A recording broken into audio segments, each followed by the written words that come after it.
Okay, bismillahirrahmanirrahim.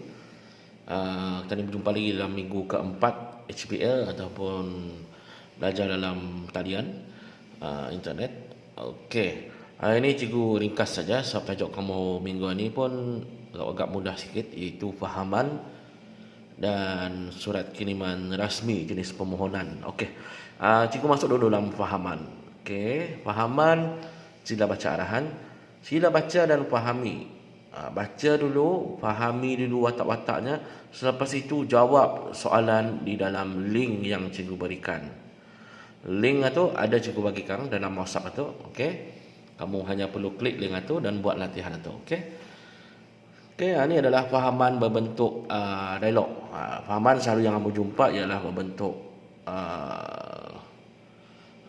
bentuk teks biasa. Ini berbentuk dialog. Okay, fahaman ada banyak. Kalau kamu lihat yang O level 2 tahun lepas ataupun 3 tahun lepas, kalau cikgu ni silap, fahamannya berbentuk cerpen. Lagi susah. Ni jadi ingat ya, fahaman dia semestinya berbentuk teks biasa. Ada yang berbentuk dialog, berbentuk cerpen dan berbentuk teks lah. Jadi apa tugas kamu? Baca dulu dan fahami. Jangan terus-terus jawab. Takut nanti salah yang kamu jawab lah. Jadinya jawab selepas kamu selesai membaca. Jangan terus-terus. Okey? Kamu baca saja. Tempat ini perlu cukup bacakan lah. Jangan kamu nak baca. Kalau kamu nak baca, kamu tak betul jawab, maka kamu akan ditolak dalam latihan nanti. Okey, jadinya hati-hati. Perlu baca. Okey, itu untuk fahaman. Dah banyak yang cikgu sentuh. Okey, seterusnya dia akan masuk dalam nota surat kiriman. Surat kiriman jenis permohonan. Kamu sudah belajar dulu surat anda hadir ke sekolah, rayuan, permohonan, jemputan dan sebagainya yang secara rasmi. Itu maksudnya surat kiriman rasmi. Surat rasmi merupakan surat yang dikarang bagi urusan-urusan rasmi seperti urusan buat permohonan, urusan membuat laporan, urusan membuat aduan. Kamu pernah buat aduan dulu tentang sampah. Ini adalah tentang permohonan. Okey, salah ejaan sebagainya. Okey. Ini adalah contohnya di mana letak alamat-alamat. Alamat. Kalau surat rasmi, alamatnya mesti di sini. Okey, sebelah kiri. Kalau tidak rasmi, alamat sebelah kanan. Okey, itu yang pertama, alamat pengirim mesti ada. Nada salah. Seterusnya surat rasmi ada alamat ditujukan kepada siapa, alamat dan jawatan penerima, pengirim dan penerima. Kalau tidak rasmi, alamat pengirim saja. Penerima ada kan, tapi ada namanya di atas, alamat saya akan bagi. Dan jangan lupa garisan ni mesti ada. Okey. Seterusnya tarikh mesti kamu letakkan sebaris dengan alamat terakhir penerima di ujungnya. Okay, yang keempat ialah kata-kata hormat, panggilan kamu kepada orang itu. Tuan, puan. Kalau kamu dah pasti, kalau kamu tahu lelaki, tuan saja. Kalau ia bini, puan. Tapi kalau kamu indah, pasti baru kamu buat tuan dan puan. Nombor 5, tidak dapat hadir ke sekolah pada 2 September 2020. Itu contoh 2020. Okey. Jadinya tajuknya tu kamu mesti buat sana. Apa tajuknya? Kalau tentang rayuan, memohon pelonggaran tidak hadir ke sekolah, tu kalau rayuan. Kalau makluman permohonan tidak dapat hadir pun samalah, rayuan permohonan samalah. Tapi kalau kamu mohon untuk aduan, lain lagi. Aduan tentang masalah air contohnya. Dia takluk kepada soalan. Saya tu baca dulu soalan apa yang dimaukannya. Okey, ini soalannya tentang tidak dapat hadir ke sekolah. Ini cuma contoh contoh. Yang selepas itu baru kamu bagi tahu merujuk perkara di atas bukan cerita maklumkan anak saya siapa namanya, bagi tahu dia dapat hadir ke sekolah pada 2 September 2020.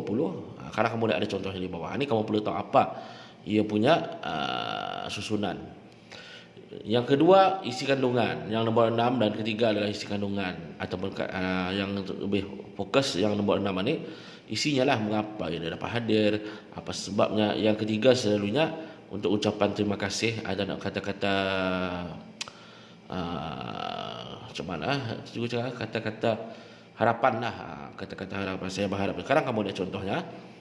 Yang ketujuh, yang benar. Mesti ada yang benar. Kalau untuk tidak rasmi, selalunya akuan pengirim ini sahabatmu, temanmu, ayahmu, anakmu tersayang. Atau kalau yang tidak rasmi, tapi sebelah sini tu, sebelah kanan.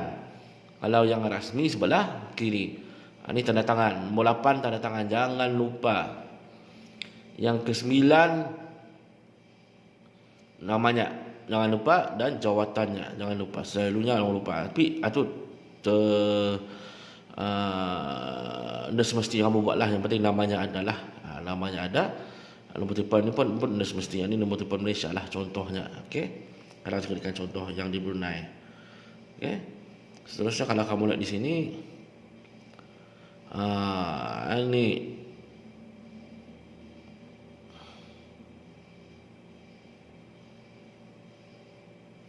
okay, ini alamat yang di Malaysia. Ini contohnya. Abu bin Bakar, nombor 7 Jalan Megajaya 1, Taman Megajaya. Okay, ini dia punya kameranya hilang fokus. Okay, sorry, dia cukup sadar ia hilang fokus. Ini kameranya, alamatnya Abu Bakar. Okay, kan cikgu akan ubah alamatnya ke alamat Brunei lebih supaya kamu senang faham. Alamat pengirim, penerima, tarikh, perempuan tidak hadir sekolah, nama anak. Ini lengkap lah, nampak jelas. Okay. Okey, kamu baca saja. Anda banyak cikgu terangkan yang benar Abu Bakar. Anda semestinya ada telefon. Pasal ini ditujukan kepada guru darjahnya, bukan ditujukan kepada pejabat-pejabat. Ia pun Abu Bakar pun bukan urusan rasmi. Maksud cikgu, ia urusannya tu rasmi, tetapi ia ada jawatan di sekolah. Ia cuma bapa kepada tu, jadinya tidak perlulah ia nyatakan jawatannya di bawah ni. Okey, tidak perlu ia nyatakan jawatannya di bawah ni. Okey, kalau kamu lihat lagi di bawahnya,